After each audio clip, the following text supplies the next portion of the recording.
It was just past midnight on December 6, 1991, when the call came into the Austin Fire Department. A strip mall on Anderson Lane was ablaze. Flames licked the air above. "I can't believe it's yogurt." A small, popular frozen yogurt shop nestled between a video rental store and a nail salon. At first glance, it looked like an ordinary electrical fire. But what the firefighters found inside would shock even the most seasoned responders. Lying in the smoldering ruins were the charred, naked bodies of 4 young girls, 3 clustered together, another a few feet away. Their hands were bound behind their backs. Some had been gagged. All had been executed with a gunshot to the head.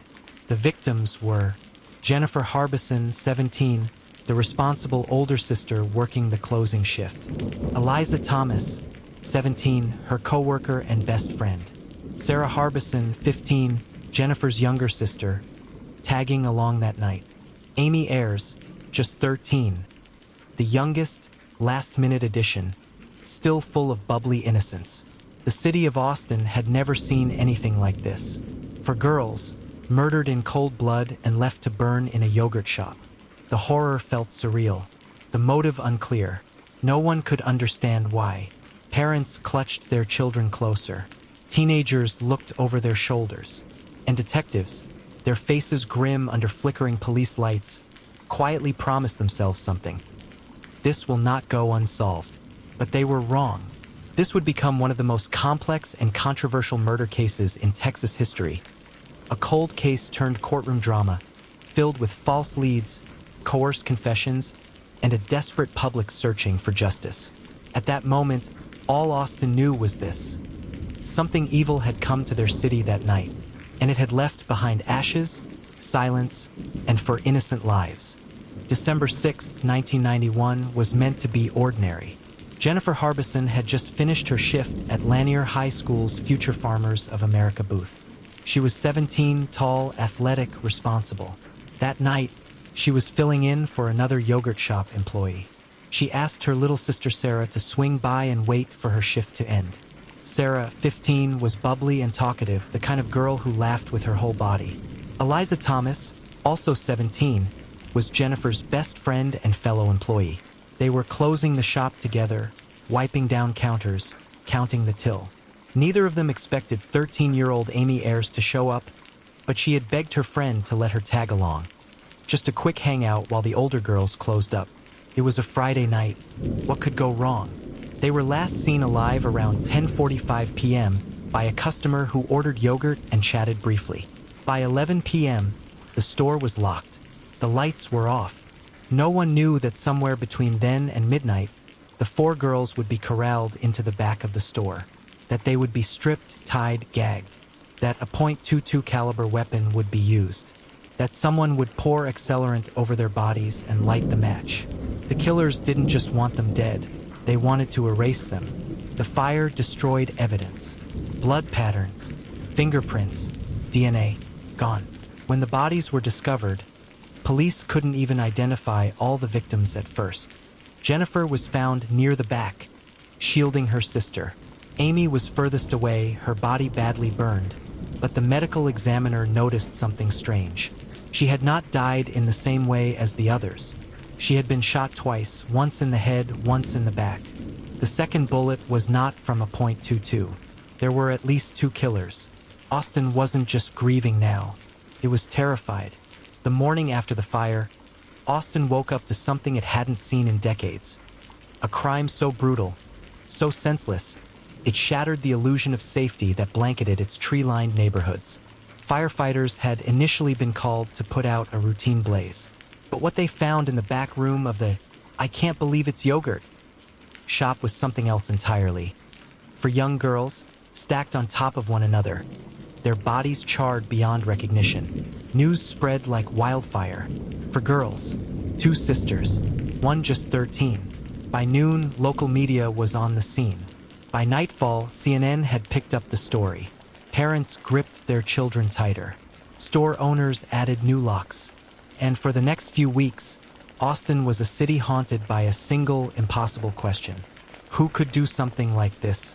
The police began their investigation with urgency, but not with precision. The scene had been compromised. Fire hoses had washed away evidence.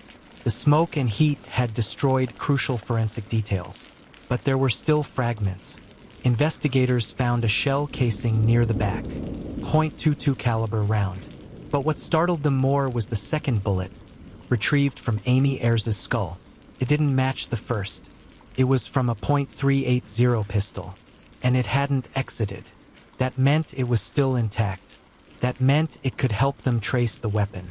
It was one of the few pieces of hard evidence that hadn't burned. The FBI stepped in. A task force was formed.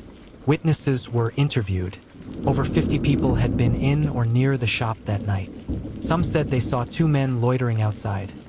Others claimed they saw a third walk in just before closing. Descriptions were vague, contradictory, memories distorted by trauma and time. Yet one chilling detail kept resurfacing. The shop door was locked from the outside. That meant whoever did it had enough time, and enough calm, to commit the crime, lock the door, and vanish into the night. No alarms, no calls for help, no mistakes. That night, Austin lost its innocence. The murders dominated headlines. Radio hosts questioned the competence of law enforcement. Newspapers ran the girls' school photos beside horrifying crime scene speculation. Austin had questions, and the police were under immense pressure to deliver answers. So when two teenagers were brought in for questioning just weeks after the murders, the city clung to hope. Maybe these boys had answers. Maybe justice was closer than anyone dared believe. Their names were Robert Springsteen and Michael Scott. Both had been friends with the girls. Both had hung around the shopping plaza. And both, according to police, had knowledge about the crime that hadn't been made public. But there was a problem, a huge one. Neither had a criminal record. Neither had a motive. And worse still, their DNA didn't match the samples recovered from the victims. Still, detectives zeroed in. Michael Scott was questioned for hours without an attorney present. No recording, just notes. Then came the confessions. Fragmented, contradictory, but emotionally charged. Robert Springsteen, under similar pressure, would later confess too. In their taped statements, both implicated each other along with two other friends. They described holding the girls down, taking turns. One even admitted to pulling the trigger. The public was horrified. Finally, names, faces. The city wanted closure, and now they had it. But not everyone was convinced. Their defense attorneys quickly pointed out inconsistencies. The confessions contradicted each other. The details didn't match the crime scene evidence. The bullets, two different calibers, weren't accounted for in either confession. And again, the DNA didn't match. Still, the district attorney pressed charges. Trials began. Media swarmed. Families sat stone-faced in the courtroom. And behind it all, one terrifying question lingered beneath the surface. What if they got the wrong guys? The courtroom was packed. On one side, the victims' families clutched tissues, photographs, and each other. On the other, the accused sat pale, hands folded, their futures hanging on every word. The air inside the Travis County Courthouse was stifling, not from heat, but from the unbearable weight of doubt. Robert Springsteen went on trial first. Prosecutors leaned heavily on his taped confession. In it, he described graphic details, how the girls were restrained, how the fire was started. Jurors were visibly shaken. The video played on the courtroom screen like a horror movie no one could look away from. But something didn't sit right. Defense attorney Joe James Sawyer reminded the jury that Robert had been interrogated for more than 20 hours. Alone, scared, without legal counsel, and under intense psychological pressure. His confession, Sawyer argued, was nothing more than a desperate attempt to escape. Worse, physical evidence didn't support it. No fingerprints, no blood, no DNA, just words. But those words were damning. In 2001, Robert Springsteen was convicted of first-degree murder and sentenced to death. 1 year later, Michael Scott faced trial. His confession was even shakier. In parts of the tape, detectives were seen coaching him, correcting his timeline, helping him remember key facts. The jury watched in uncomfortable silence as Scott, eyes downcast, repeated what he thought they wanted to hear. And again, no physical evidence linked him to the crime. But again, it didn't matter. Michael Scott was also convicted of first-degree murder. 2 boys, 2 confessions, 2 lives condemned, and still, one huge, unanswered problem. The DNA found inside the victims belonged to neither of them. Investigators said it could have been transfer DNA or an unidentifiable party. Maybe someone else had been there. Maybe the evidence was contaminated. Maybe the girls had other partners. The theories grew wilder because the truth didn't fit the narrative anymore. The families, desperate for justice, tried to accept the verdicts. But in quiet moments, even they wondered, could there still be a killer walking free? The convictions should have brought peace. But they didn't. Instead, as the years passed, a storm of doubts began to gather. Journalists, independent investigators, and even some members of the public began peeling back the story the prosecution had told. And what they found didn't add up. The biggest question, the confessions. Robert Springsteen and Michael Scott had both confessed to participating in the murders. But those confessions had come after hours of intense, unrecorded police questioning. By the time cameras were rolling, both young men were already agreeing to a narrative the detectives had fed them. One filled with holes, inconsistencies, and missing details. Even more alarming, their stories didn't match each other. One said the girls were raped, then shot. The other claimed they were shot, then raped.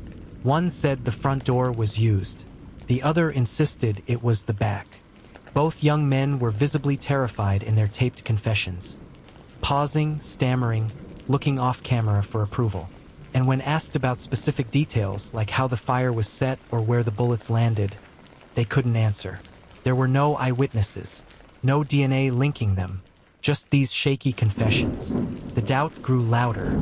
Years later, DNA tests were run on evidence found at the scene, specifically male DNA recovered from one of the girls. The results? The DNA didn't match Springsteen. It didn't match Scott. In fact, it didn't match any of the 4 boys initially arrested. This wasn't just a crack in the case. It was a crater. Defense attorneys pounced. The public turned.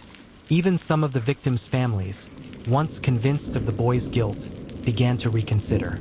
If the DNA belonged to someone else, who was he? And why had he been protected all this time? The police remained quiet, but outside the station, the whispers were turning into shouts. Justice had been promised. But had Austin convicted the wrong men?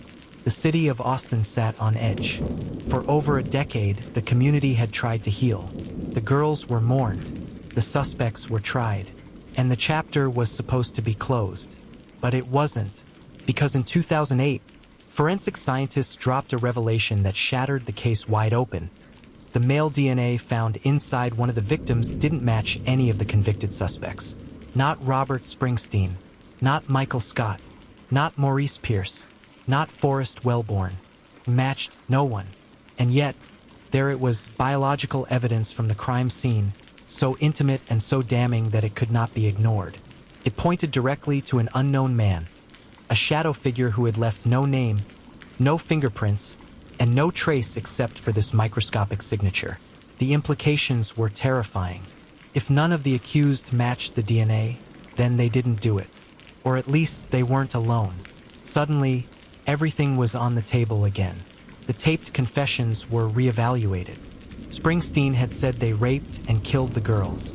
Scott's version was less coherent, but both were now called into question, especially since they didn't even know that DNA had been recovered during their interrogations, so there was no way for them to account for it or explain it.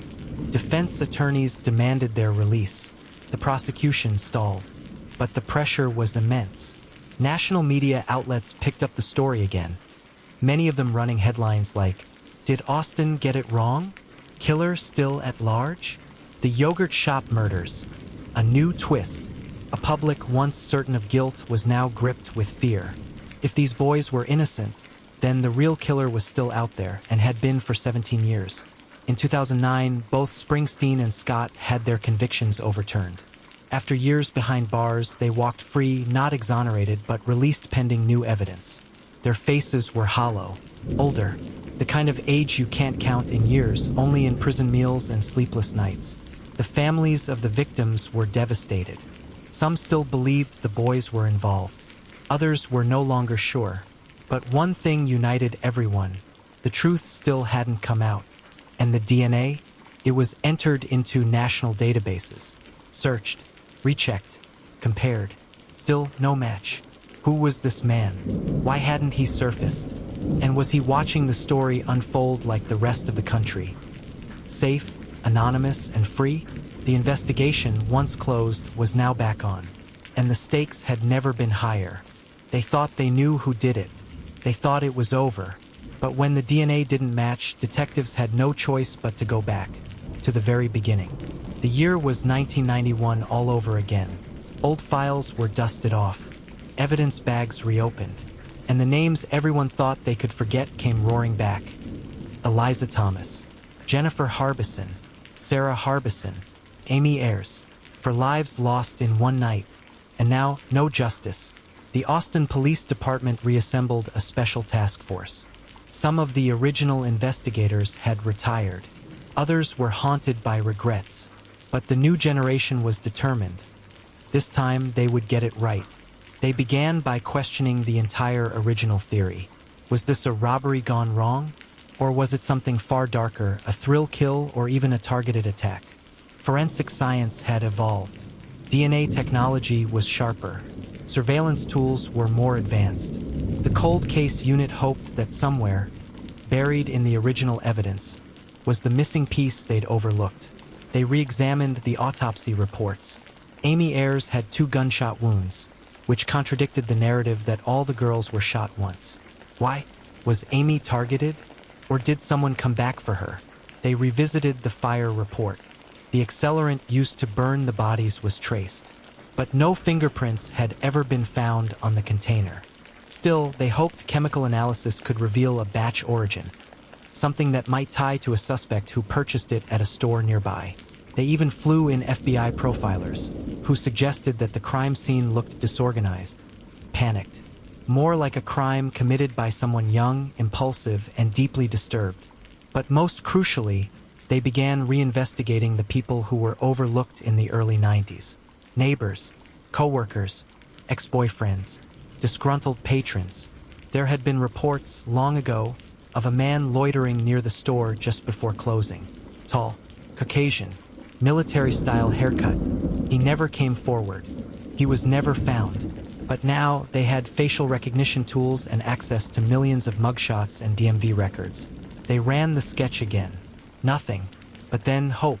A partial palm print found on a napkin dispenser at the scene, long thought unusable, was reanalyzed with new scanning technology. This time, they found something. A ridge pattern. It wasn't enough for a match, but it narrowed the pool significantly. Only a small percentage of people had that print configuration. The lab kept digging, and then they made a chilling discovery. Another DNA sample had been mislabeled back in 1991. It had been cataloged as a firefighter's, someone from the response team. But it didn't match that firefighter after all. In fact, it didn't match anyone on record. There were now 2 separate male DNA profiles found on the scene. 2 unknown men, 2 shadows in the flames. This wasn't just a lone killer. It was a team, and that changed everything. The revelation of 2 unknown male DNA profiles ignited the investigation like never before. It wasn't just about justice anymore. Now, it was about preventing history from repeating itself. Detectives fanned out across Austin and beyond, retracing steps long forgotten. They re-interviewed old witnesses, especially those who had seen 2 suspicious men near the yogurt shop the night of the murders. Back then, some reports of multiple men had been brushed aside, written off as confusion or hysteria in the aftermath. But now, those stories mattered. One woman, then just a teenager, had told officers she'd seen 2 men exit the shop moments before smoke started billowing from the rooftop. One wore a denim jacket, the other had a limp. She was never called to testify. She was never believed. Now, nearly 30 years later, she sat in an interrogation room, hands trembling as she recounted that moment again, with startling clarity. She even remembered part of a tattoo on one man's hand, a cross with a teardrop beside it. The task force ran that detail through the prison tattoo registry. Hundreds of hits, thousands of files. They needed more. Then came the breakthrough. An aging corrections officer in Amarillo reached out. He remembered two men, young, violent, and oddly obsessed with fire. One of them had the same tattoo. Both were briefly locked up in the early 90s, released months before the yogurt shop murders. Their names? Garrett G-Dog Mullins and Ray Spider Salazar. Both had rap sheets a mile long. Both had disappeared by the late 90s. But both had connections to Austin in 1991. Suddenly, everything made a twisted kind of sense. Mullins had worked odd jobs across town, including a brief stint at a landscaping company next door to the strip mall. Salazar was once arrested for trying to light a dumpster on fire behind another restaurant. Neither had ever been considered suspects. Why? Because the early investigation had zeroed in on kids from the local high school. These two men were older, outsiders. No one had been looking for strangers. Now the task force was. An FBI analyst found a faint hit on an old warehouse rental under the name Ray S. in Dallas, used around the same time the men disappeared. When they raided the address, it was long abandoned. But in the back room, behind a false wall, they found a duffel bag covered in soot. Inside were newspaper clippings about the yogurt shop case, a burned Polaroid of what looked like the store interior, and, most disturbing of all, a torn corner of an apron, smeared with what appeared to be blood. The bag was rushed to forensics. When results came back days later, the blood matched. Amy Ayers. There was no longer a question. Garrett Mullins and Ray Salazar were not just suspects. They were the killers. But there was one final problem. They were still out there. The duffel bag was the smoking gun Austin PD had been chasing for 3 decades. But the killers? They were still ghosts. The task force launched a multi-agency manhunt. Names, aliases, and facial composites were fed into databases across North America. For the first time, Garrett Mullins and Ray Salazar were officially named fugitives in a capital murder case. Tension gripped the city. The media erupted. Yogurt shop breakthrough. Suspects identified after 30 years. Families of the victims were briefed before the press conference, their faces pale with a mix of hope and dread. "It doesn't bring them back," said Jennifer's father. "But maybe it finally means something." What no one expected, what made national headlines, was that one of the suspects was already dead. Garrett Mullins had died in a fire in El Paso in 1999. The blaze was originally believed to be accidental, a meth lab explosion. But now, re-examining the fire, investigators saw signs of arson from the inside. Some believed it was suicide. Others thought it was silencing, because Ray Salazar had vanished. The last trace of him was from 2001, an ATM withdrawal in Nuevo Laredo, Mexico. He was suspected of fleeing across the border, possibly aided by cartel associates he'd worked with as a runner in the 90s. Interpol got involved. A red notice was issued. Leads trickled in. One claimed to have seen him near Oaxaca. Another swore he was in Belize. Every tip was followed. None panned out. Meanwhile, back in Texas, prosecutors prepared a posthumous indictment against Mullins and issued an active warrant for Salazar's arrest. The evidence was overwhelming. The tragedy, however, wasn't just about who had done it. It was about how badly the system had failed. For teenage girls, innocent, full of life. For families shattered for decades. For innocent men, Michael Scott, Robert Springsteen, Maurice Pierce, and Forrest Wellborn, dragged through years of suspicion and wrongful prosecution. The city paid millions in civil damages, but the reputational scars never fully healed. And the case, even with new evidence, remained a symbol of America's broken justice system. In 2023, a memorial was unveiled in front of what used to be the yogurt shop, now a parking lot. A bronze plaque listing the names: Jennifer Harbison, Sarah Harbison, Amy Ayers, Eliza Thomas. People left flowers, notes, photographs, some even lit candles. And one afternoon, a woman stood silently before the plaque. She was in her 60s, wore dark sunglasses, said nothing to anyone.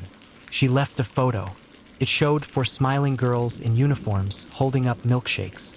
Scrawled on the back were 5 words: "You are never forgotten." In the quiet stillness of Austin's summer air, a question still haunts the streets. What does justice look like when it's 30 years too late? For the families of Jennifer, Sarah, Amy, and Eliza, justice was never going to be a verdict. It was the truth, and maybe, just maybe, they got a piece of it. But Ray Salazar, the man believed to be the last living suspect, is still out there. His name sits on Interpol's red list. His face lingers in the minds of detectives and families alike. Some say he's dead. Some believe he's changed identities. Others believe he still watches from the shadows, waiting. What remains are the unanswered questions, the irreversible damage, and a community forever shaped by one senseless, savage night. So if you've watched this far, ask yourself, how can a system designed to protect get it so wrong? And how do we make sure it never happens again? Clapperboard, like this video, subscribe to the channel. Hit the bell so you never miss the truth we uncover. Because every victim deserves a voice, and every story deserves to be told.